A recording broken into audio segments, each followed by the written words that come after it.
My name is Barry Delaney. I am the President and Chief Executive Officer of SASCU. We were founded in 1946 in Salmon Arm, and the founding families were 14 and they grew apples. They came together because they couldn't get financing from the banks, and they pooled their money and started lending the money to one another. And from that humble beginning, SASCU was born. We wanted to use that founding value of coming together. We wanted to give back to the community with some art project that would be on display outside.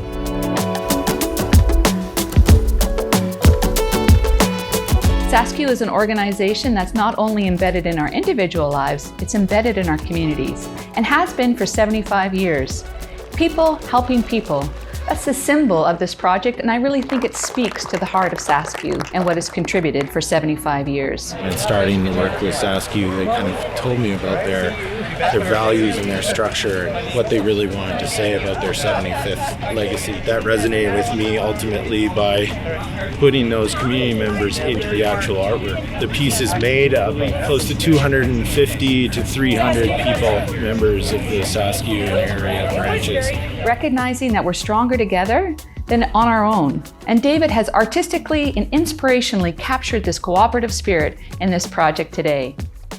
I think it's absolutely fantastic. I think the artwork is really great. I think it represents people and concept that built this little community. Well, this unveiling is very exciting. We had a selection committee that I was a member of, and we knew that it would be challenging. Obviously, we have the apples that are symbolic of how SASCU started, and also talks about, in a way, how all cooperatives sort of start. And at night, they become these larger-than-life lanterns. It was a pleasure to do it, and I love being a part of it.